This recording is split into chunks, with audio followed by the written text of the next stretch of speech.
Shoutout mo lang sa mga followers kag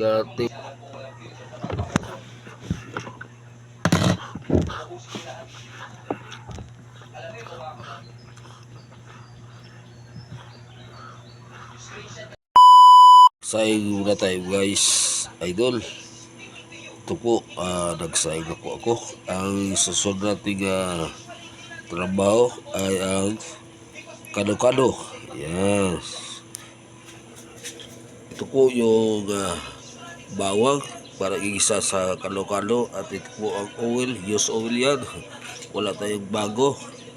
At ito po ang ating kalu-kaluhin mamaya ang idol. Bago tayo kakain at mayroon na tayong ulam.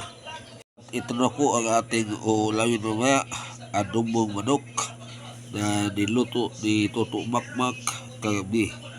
Yan po ang natira, kaya pag-aghan natin idol mamaya. Yan po ang kalokalo natin guys idol, niluluto ko na. Yan na po ang ating agahan mamaya sa lamisa. Hello guys mga idol, good morning. Luto na yung kalo-kalo na niluto ko ngayong umaga para sa ating agahan. At mayroong natira si Toto Makmak na dubo niya kagabi. Ito po mga idolo. Kukuha lang tayo ng ating uulamin ngayon. Yan. At saka mayroong sabaw. Yan. Yan po idol. Ito po ang aking ulam for today, adobong manok. Yes.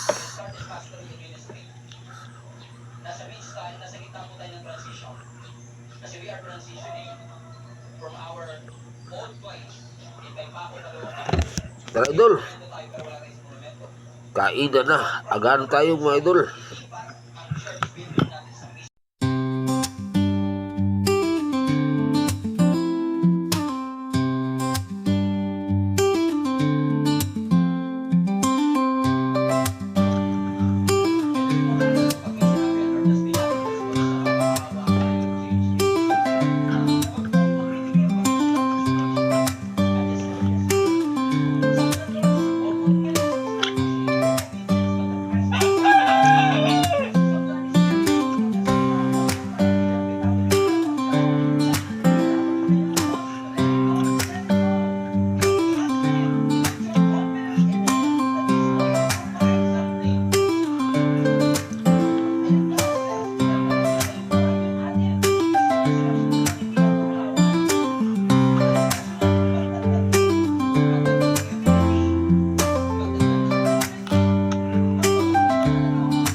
Masarap kasi pag mayroong kasamang coffee.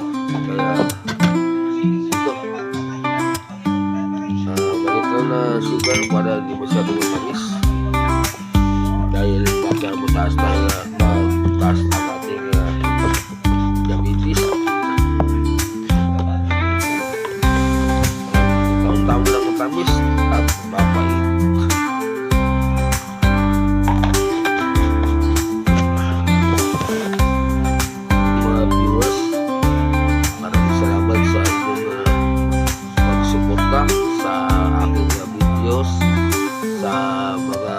Share at sa ating star sender at sa ating mga OFW na laging nanonood na aking video. Salamat sa inyong lahat. Mabuhay tayo. God bless us all. Pagpatuloy natin ang ating pagkain. Dahil at ang ating ulam adobong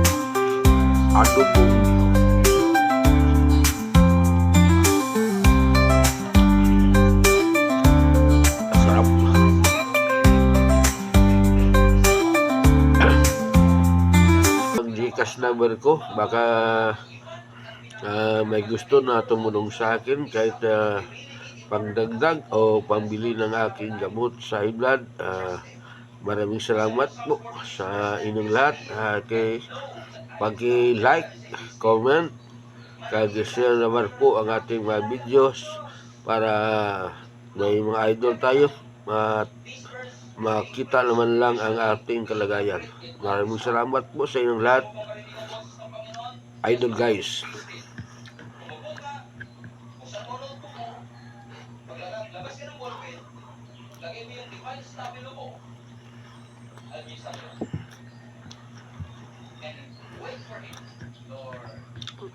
Walang di ko na maubos ang paradise kasi marami na.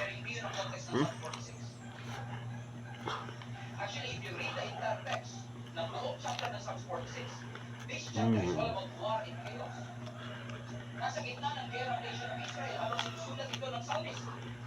Ang sabi ng Panginoon sa kanila, in essence, mga kapatid, be still. At that's interesting to me kasi majority ng mga Psalms, kapag sinulat natin third person, actually itong Psalms 46 verse 10, pag binasa mo sa chapter 1, Psalms 46 verse 1, everybody. Hindi, 46 verse 1, take yun eh. Ano yung verse 1?